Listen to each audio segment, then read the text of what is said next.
بسم الله الرحمن الرحيم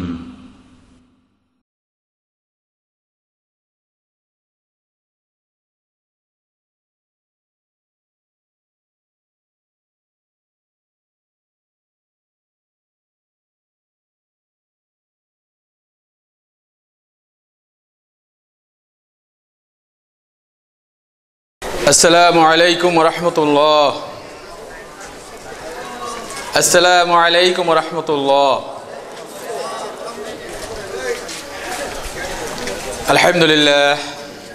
الحمد لله نحمده ونستعينه ونستغفره ونعوذ بالله من شرور أنفسنا من يهدي الله فلا مضل له ومن يضلله فلا هادي له ونشهد أن لا إله إلا الله وحده لا شريك له ونشهد أن محمدا عبده ورسوله أما بعد قال الله سبحانه وتعالى أعوذ بالله من الشيطان الرجيم يا أيها الذين آمنوا أطيعوا الله وأطيعوا الرسول ولا تبطلوا أعمالكم قال الله سبحانه وتعالى أعوذ بالله من الشيطان الرجيم ألف لام ميم ذلك الكتاب لا ريب فيه هدى للمتقين الذين يؤمنون بالغيب ويقيمون الصلاة ومما رزقناهم ينفقون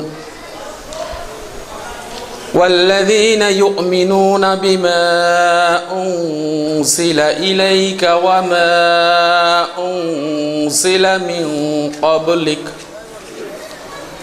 وبالآخرة هم يوقنون أولئك على هدى من ربهم وأولئك هم المفلحون قال النبي صلى الله عليه وسلم تعلموا الفرائض والقرآن علموا الناس فإني مقبود وقال عليه الصلاة والسلام شر الأمور محدثاتها وكل محدثة وبدعة وكل بدعة وضلالة وكل ضلالة في النار سبحانك اللهم وبحمدك أشهد أن لا إله إلا أنت أستغفرك وأتوب إليك আলহামদুলিল্লাহ আল্লাহ সুবহানাহু ওয়া তাআলার শাহী দরবারে লক্ষ কোটি শুকর। আল্লাহ সুবহানাহু ওয়া তাআলা আমার মতো অধমকে কোরআন আর সহিহ সুন্নাহর কিছু কথা বলার সুযোগ করে দিয়েছে আপনাদের এই কাহেরটলিতে পুরানো ঢাকায় আপনাদের সম্মুখে। আল্লাহ সুবহানাহু ওয়া তাআলা আমাকে তৌফিক দান করেছে কিছু বলার, যে আমলে নিয়তে বলবো ইনশাআল্লাহ। আর আল্লাহ সুবহানাহু ওয়া তাআলা আপনাদেরকে সুযোগ করে দিয়েছে আপনারা শোনার আমলের নিয়তে। তো আল্লাহ সুবহানাহু ওয়া তাআলা অনেক বড় মেহেরবান, যে আমাদের উপর খাস করে দয়া করেছে, মেহেরবানি করেছে।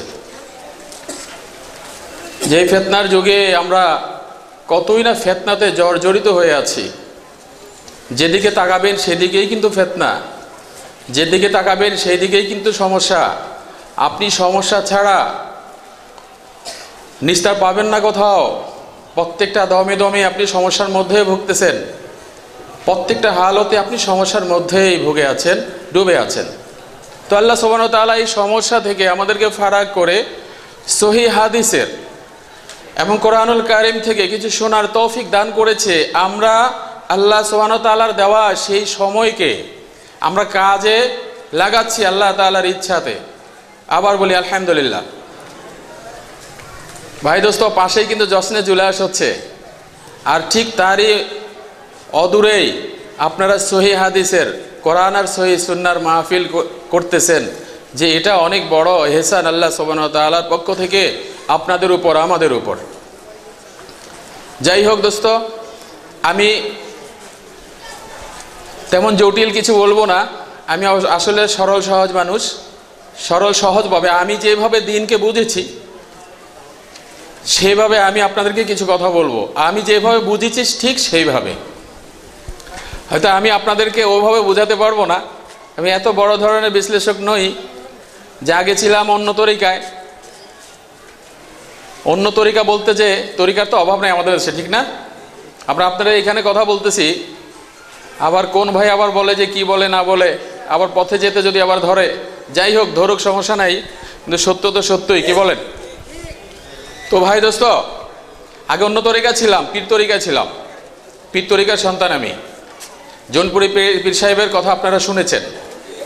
জৌনপুরি পীর সাহেব ফকির মাওলানা আব্দুল আজিজ জৌনপুরি রহমতুল্লাহ আল্লাহর ছেলে আমি। আমাদের অরিজিনাল বাড়ি ছিল ভারতে, আমার আব্বাজান যশোরে বসবাস করতেন, উনি ইন্তেকাল করেছে 6 বছর আগে, আমি ঢাকাতে বসবাস করি। যাই হোক, সহিহ হাদিসের দাওয়াত পেয়েছি।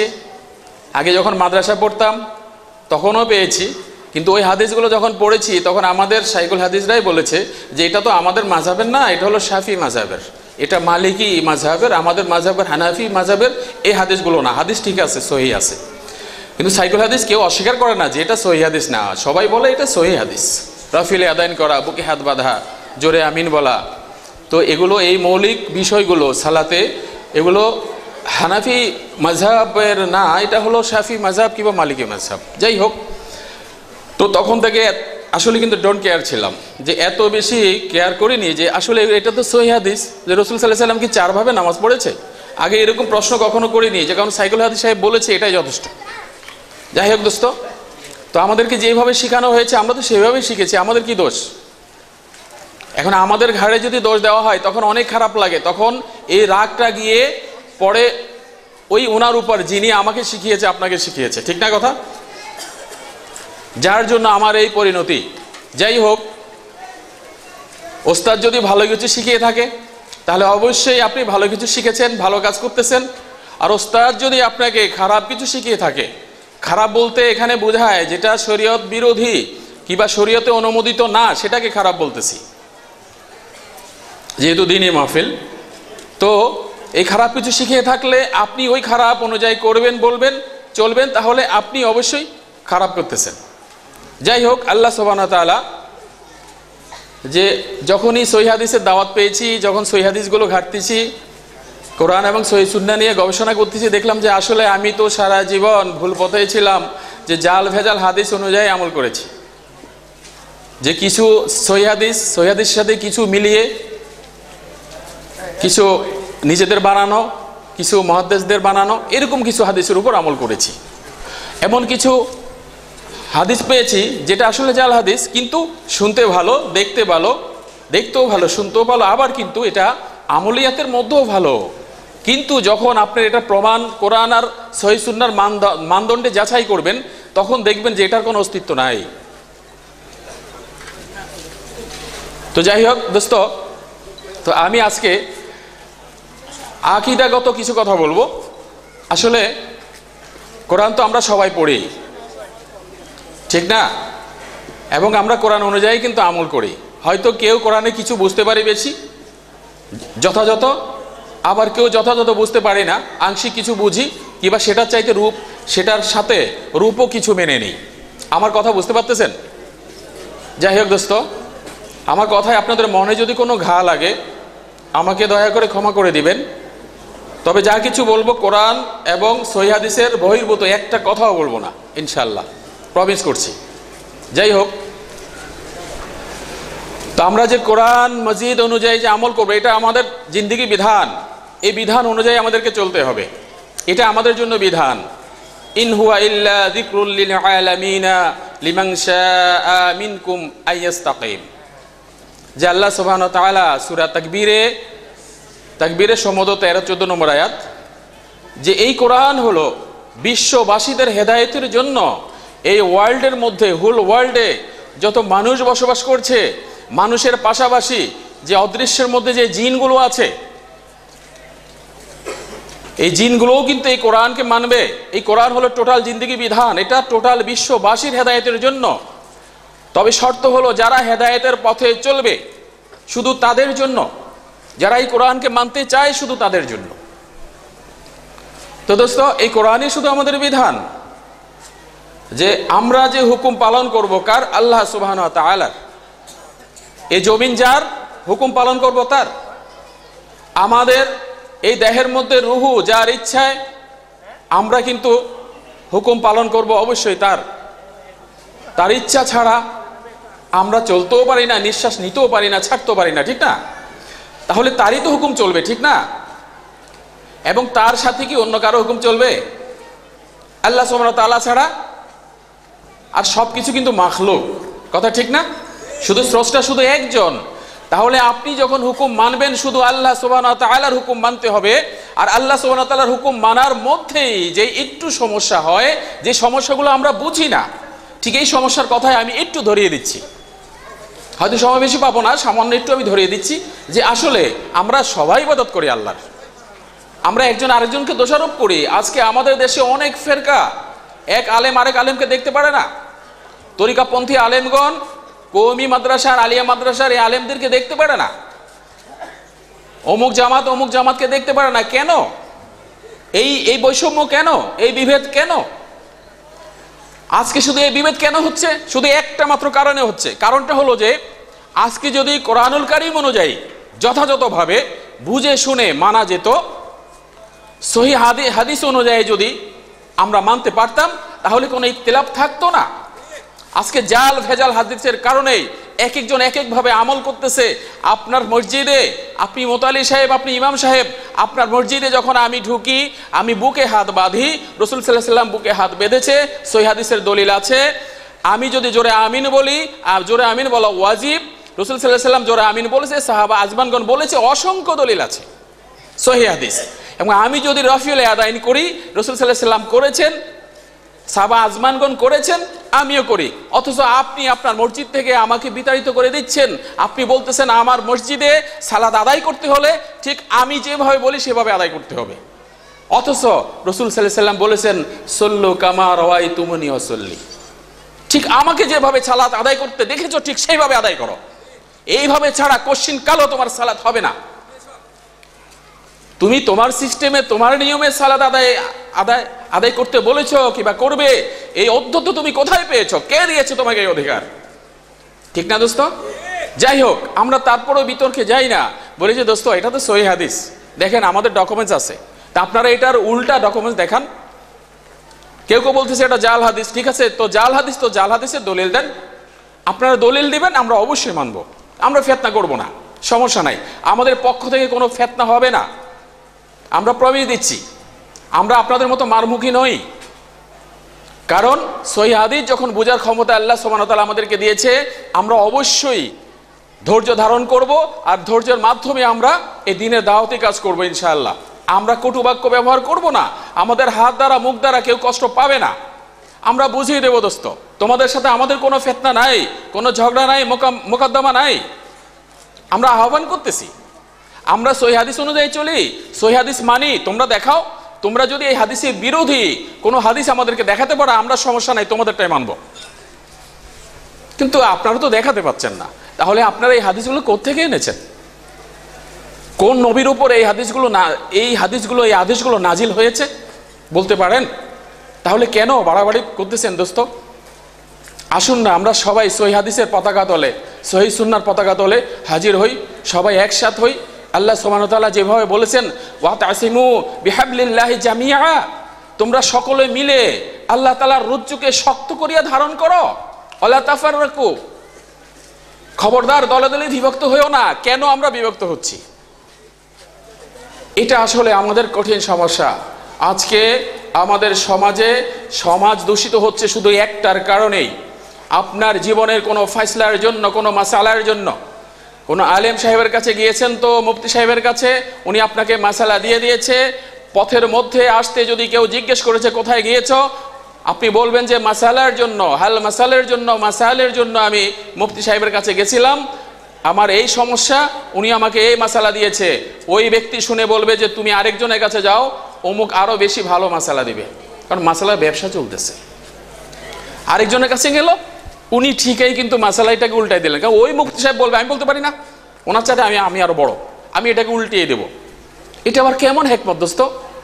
কোরআন কি এরকম? কোরআনের হুকুম কি এরকম হয়?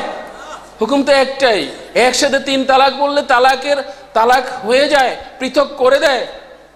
কোথায় পেয়েছেন দলিল? ওমর রাদিয়াল্লাহু তাআলা আনহুর ওই দলিল কিভাবে পেয়েছেন? কে বলেছে আপনাকে? কোরআনের মধ্যে যেই মাসালাগুলো স্পষ্ট আছে, যদি সেই মাসালার বিরোধী যদি কোনো হাদিস হয়, অবশ্যই হাদিস জাল। এটা আপনারা সাধারণ বিবেকে কেন বুঝতে পারতেছেন না?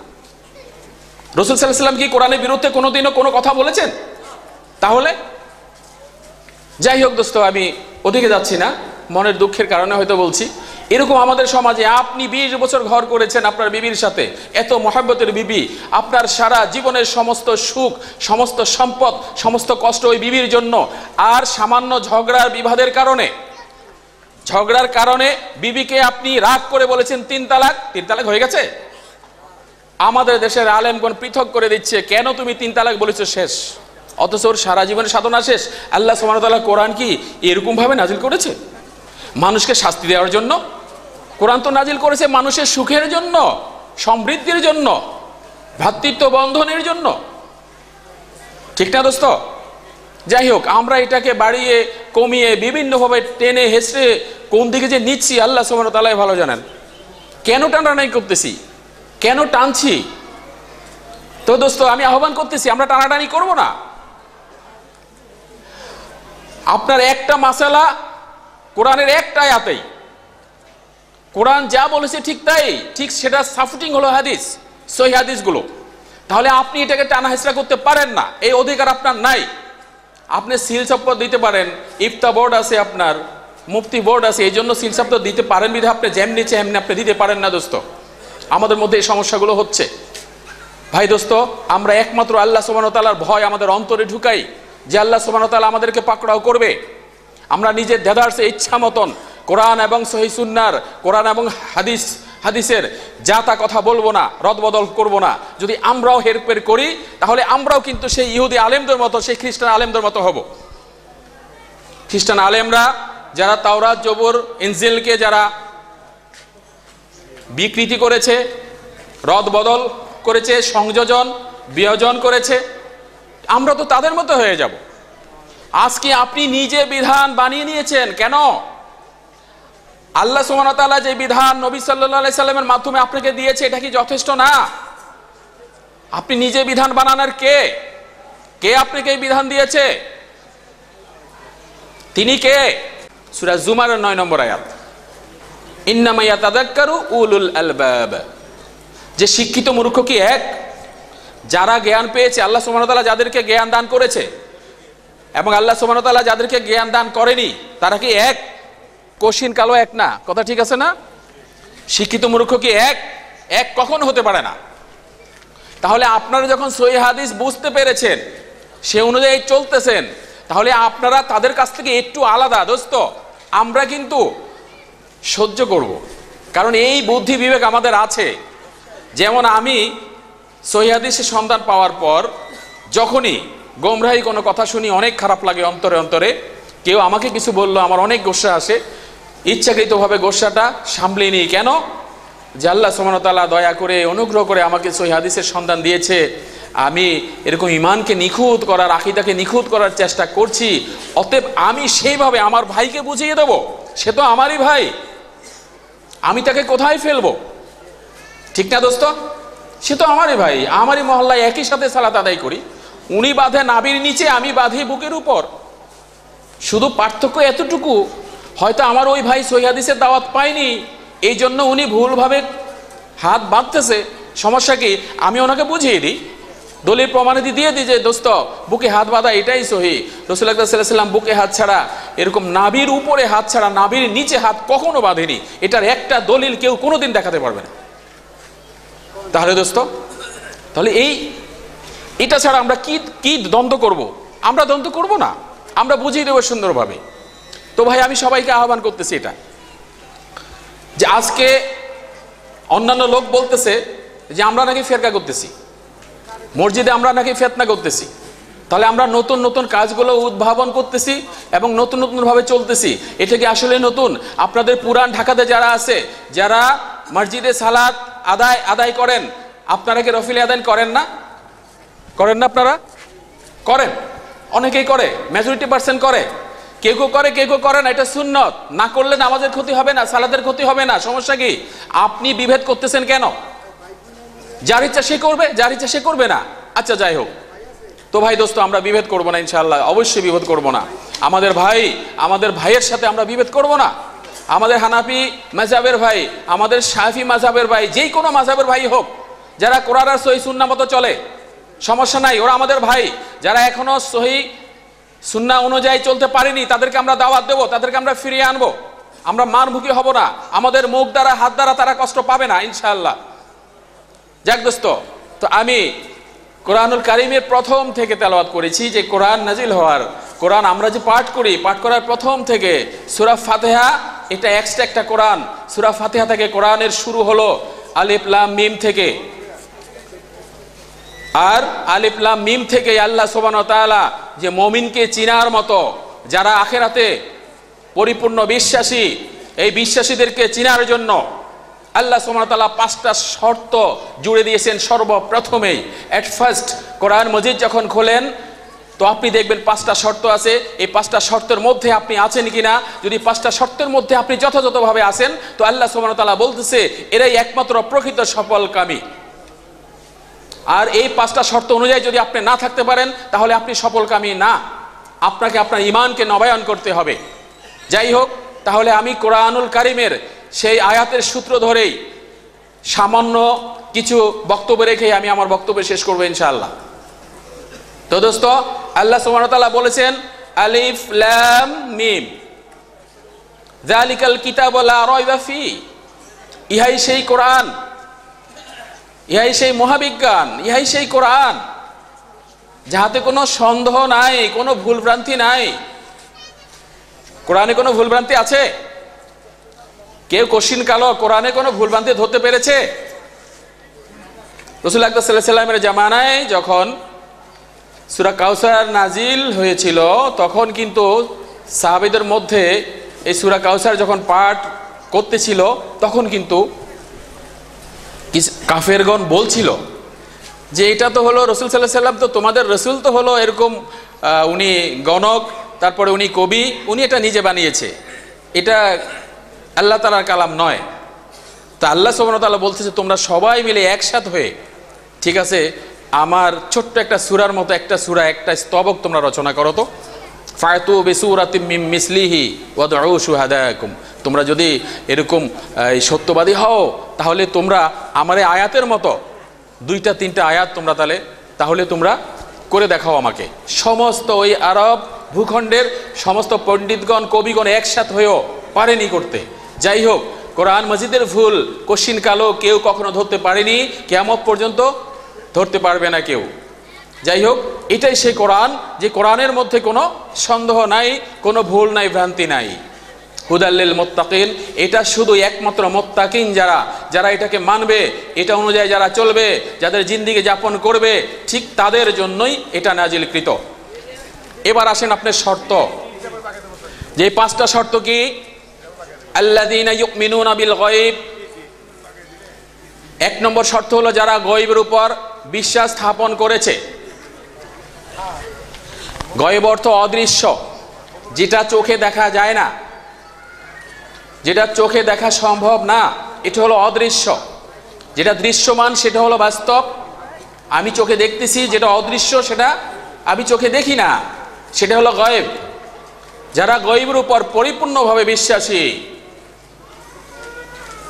ওয়া ইয়াকিমুনাস সালাহ, যারা সালাত সমূহ আদায় করেছে, যারা যথাযথভাবে রাসূল আকরাম সাল্লাল্লাহু আলাইহি ওয়াসাল্লামের নিয়ম অনুযায়ী উনি যেভাবে সালাত আদায় করেছে সেইভাবে সালাত আদায় করেছে যারা, এটা হলো 2 নম্বর শর্ত। 1 নম্বর শর্ত হলো যারা গায়বের উপর বিশ্বাস করেছে যথাযথভাবে, আল্লাহ সুবহানাহু ওয়া তাআলা যেভাবে নির্দেশ করেছে বিশ্বাস করার জন্য, রাসূল আকরাম সাল্লাল্লাহু আলাইহি ওয়াসাল্লাম যেভাবে বলেছে ঠিক সেইভাবে তারা বিশ্বাস করেছে, 19-20 করেনি, হেরফের করেনি। আর 2 নম্বর শর্ত হলো যারা সালাত সমূহ আদায় করেছে যথাযথ পদ্ধতিতে, রাসূল সাল্লাল্লাহু আলাইহি ওয়াসাল্লাম যেভাবে শিখিয়েছে সেভাবে।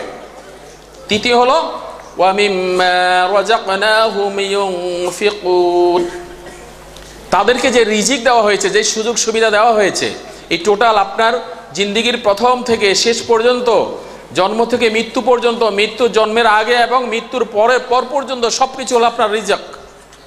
এই রিজিক আপনাকে যে দেওয়া হয়েছে, এই রিজিক আপনি যথাযথভাবে কাজে লাগিয়েছেন আল্লাহ সুবহানাহু ওয়া তাআলার নির্দেশ মোতাবেক। তাহলে এই রিজিকগুলো আপনি যথাযথভাবে কাজে লাগিয়েছেন, রিজিকের হেরফের করেননি, অবৈধভাবে রিজিকগুলো খাটাননি। এটা তৃতীয় নম্বর শর্ত। চতুর্থ নম্বর শর্ত হলো ওয়াল্লাযীনা ইউমিনুনা বিমা উনজিলা ইলাইক ওয়া মা উনজিলা মিন ক্বাবলিক। যে চতুর্থ নম্বর শর্ত হলো যারা পূর্বেকার যুগের যে নবী রাসূলগণ দুনিয়াতে প্রেরণ করেছেন তাদের উপর বিশ্বাস স্থাপন করেছে যথাযথভাবে, কারো সাথে কারো ফারাক করেনি, তারতম্য করেনি। যে মূসা আলাইহিস সালাম অনেক বড় রাসূল, ঈসা আলাইহিস সালাম ছোট রাসূল। যে ঈসা আলাইহিস সালাম বড় রাসূল, ইব্রাহিম আলাইহিস সালাম ছোট রাসূল, এরকম তারতম্য করেনি। যারা বলেনি শুধু আমাদের নবী মহান আর অন্যান্য নবী হলো ছোট ক্ষুদ্র, এরকম অনেকে ধারণা করেন। কিন্তু আল্লাহ নবী সাল্লাল্লাহু আলাইহি সাল্লাম বলেছেন, বুখারী মুসলিমে হাদিস এসেছে, প্রমাণাদি আমরা পেয়েছি। ঠিক রাসূল আকরাম সাল্লাল্লাহু আলাইহি সাল্লাম বলে দিয়েছে, আমাদের মধ্যে যারা প্রকৃত মুমিন ঈমানদার তারা কোনো নবীগণের সাথে ফারাক করেন না। আল্লাহ রাসূল সাল্লাল্লাহু আলাইহি সাল্লাম বলেছেন, আমার ভাই ঈসা মসিহ, যদি কেউ বলে যে ঈসা মসিহ আমার চাইতে কম, তার মূল্য কম, তাহলে সে অবশ্যই ভুল করেছে, ভুল বলেছে। তাহলে নবীগণের মধ্যে সবার সম্মান এক। যারা আল্লাহ সুবহানাহু ওয়া তাআলার প্রতিনিধি আমরা ফারাক করি না। আমরা যারা সহিহ আকীদার আমরা কখনো ফারাক করি না। তবে মুহাম্মদ সাল্লাল্লাহু আলাইহি সাল্লামের গুণাবলী সবচেয়ে বেশি, এই কারণে ওনার পরে উনি চূড়ান্ত নবী, ওনার পরে আর কোনো নবী আসবেন না। তাহলে একদম সর্বশেষ যিনি, সব কিছুর মর্যাদা উনিই নিয়ে নেন, এটাই নিয়ম কিন্তু, ঠিক না? যাই হোক, তাহলে এরকম নবীগণের মধ্যে ফারাক করে না যে অমুক নবী এরকম, অমুক নবী এরকম। নবীগণের দরজা আমাদের কাছে একদম সমান, মর্যাদা একেবারে সমান। তাহলে এরকম পূর্বেকার নবীগণের উপর বিশ্বাস করা, যথাযথভাবে আল্লাহ সুবহানাহু ওয়া তাআলার নির্দেশ অনুযায়ী, রাসূল আকরাম সাল্লাল্লাহু আলাইহি সাল্লামের নির্দেশ অনুযায়ী সেভাবে বিশ্বাস করা, এবং পূর্বেকার সেই নবীগণের উপর যে কিতাব সহিহ বা নাজিল হয়েছিল সেই সহিহর উপর যথাযথভাবে বিশ্বাস স্থাপন করা। যে হ্যাঁ, তাওরাত অবশ্যই যে হযরত মূসা আলাইহিস সালামের উপর নাজিল হয়েছিল, এটার উপর 100% বিশ্বাস স্থাপন করা হয়ে গেছে। আচ্ছা, তো দোস্ত, যাই হোক, এই পাঁচটা জিনিস, পাঁচটা মৌলিক গুণ আল্লাহ সুবহানাহু ওয়া তাআলা মুমিনগণকে দিয়ে দিয়েছেন। যে যারা গয়বের উপর যথাযথভাবে বিশ্বাস করবে, যারা সালাত সমূহ যথাযথভাবে আদায় করবে, তাদেরকে যে রিজিক দেওয়া হলো এই রিজিক যথাযথভাবে আল্লাহ সুবহানাহু ওয়া তাআলার হুকুম অনুযায়ী চালাবে। পূর্বেকার যুগে যে নবী রাসূলগণ আল্লাহ তাআলা প্রেরণ করেছেন তাদের উপর ঈমান আনবে, এবং তাদের উপর যে কিতাব সমূহ নাজিল হয়েছে সেই কিতাবের উপর ঈমান আনবে। এবং এই নবী, আমাদের নবী হযরত মুহাম্মদ সাল্লাল্লাহু আলাইহি সাল্লামের উপর যে কিতাব এসেছে কিতাবের উপর বিশ্বাস স্থাপন করা, সে কিতাব অনুযায়ী চলা, নবীকে বিশ্বাস করা এবং কিতাবের উপর বিশ্বাস আনা। এই পাঁচটা গুণ যার থাকবে, এই পাঁচটার উপর যথাযথভাবে যে বিশ্বাস স্থাপন করবে, অবিল আখিরাতি হুম ইউকিনুন, এবং সেই প্রকৃত আখিরাতে বিশ্বাসী। এছাড়া যদি এটার উপর বিশ্বাস না রেখে কেউ যদি বলে যে হ্যাঁ আমি আখিরাতে বিশ্বাসী, তাহলে এটার মানদণ্ডে যাচাই করলে সে আসলে আখিরাতে বিশ্বাসী না। তাহলে এই পাঁচটা মৌলিক গুণ যার মধ্যে থাকবে সেই কিন্তু প্রকৃত আখিরাতে বিশ্বাসী। যাই হোক দোস্ত, তাহলে আল্লাহ সুবহানাহু ওয়া তাআলা বলতেছেন এরাই হলো প্রকৃত সফলকামী, উলাইকা আলা হুদাম মির রাব্বিহিম ওয়া উলাইকা হুমুল মুফলিহুন, এবং এরাই আল্লাহ সুবহানাহু ওয়া তাআলার নির্দেশিত সেই হেদায়েতের পথে আছে এবং এরাই প্রকৃত সফলকামী। তাহলে আমাদের এই পাঁচটা গুণ আছে কিনা আমরা পরীক্ষা করি কোরআন এবং হাদিসের মানদণ্ডে যাচাই করে। আমি যে প্রথম 1 নম্বর শর্ত যে ইন্নাল আল্লাযীনা ইউমিনুনা বিল গায়ব, যে এই গায়বের উপর বিশ্বাস, এই গায়বের বিশ্বাস, এটার ব্যাখ্যা আমি দিতে পারিনি যেহেতু সময় সংক্ষিপ্ত। আসলে গায়বের উপর বিশ্বাসের কারণেই আজকে আমাদের মধ্যে আসলে এত ফেরকা। এই গায়বের উপর যথাযথভাবে আল্লাহ সুবহানাহু ওয়া তাআলা নির্দেশিত রাসূল আকরাম সাল্লাল্লাহু আলাইহি সাল্লামের সেই সহিহ হাদিস অনুযায়ী যদি আমরা সেইভাবে বিশ্বাস করতাম, তাহলে আমাদের মধ্যে কোনো ফেরকা হতো না। কেউ বলে আল্লাহ সুবহানাহু ওয়া তাআলা সামনে আসে, কেউ বলে আল্লাহ সুবহানাহু ওয়া তাআলা ডাইনে বামে ঘুরে, কেউ বলে ছোট ছোট করে কলবের ভিতরে ঢুকায় এক একজন এক একটা ভাবে এক এক ভাবে টানতেছে, অথচ সহিহ হাদিস এবং কোরআন এটা বলতেছে না। কেউ বলে আল্লাহকে দেখছে, কেউ 1000 বার 100 বার স্বপ্নে দেখছে, কেউ বলে আল্লাহ তাআলা মহিলা, নাউজুবিল্লাহ, কেউ বলে বেটা, এক একজন এক এক কথা বলতেছে। তাহলে এই গয়বের উপর বিশ্বাসের কারণেই কিন্তু আমাদের এই ফেরকাগুলোর সমস্যা হচ্ছে। যথাযথভাবে গয়বের উপর সেইভাবে বিশ্বাস করব, কোরআন এবং সহিহ সুন্নাহ যেভাবে বলেছে সেইভাবেই করব ইনশাআল্লাহ। ইনশাআল্লাহ আমরা আসুন, আমি উদাত্ত আহ্বান জানাচ্ছি সবাইকে, আমরা সমস্ত দলাদলি বিভক্তি ভুলে আমরা আমাদের ভাই তাদেরকে পরিহার করব না, তাদেরকে সহিহ সুন্নাহর দাওয়াত অবশ্যই দেবো হিকমতের সাথে। কারণ আমরা যখন এলেম পেয়েছি, শিখেছি, সহিহ হাদিসের সন্ধান পেয়েছি, আমরা কাউকে আঘাত করব না, না মুখ দ্বারা না হাত দ্বারা, আমরা অবশ্যই ধৈর্যের সাথে তাদেরকে এই দাওয়াত দেব। দোস্ত, কেন ভুলের মধ্যে আছো? আমি জান্নাতে ঢুকলে তুমি কেন জান্নাতে ঢুকবে না? আমি তোমাকে জান্নাতের পথ ধরিয়ে দেবো। আমি তোমাকে যেইভাবে ধরিয়ে দেবো এইভাবে আর কেউ ধরিয়ে দিতে পারবে না, কারণ আমি প্রমাণ সহকারে তোমাকে ধরিয়ে দেবো।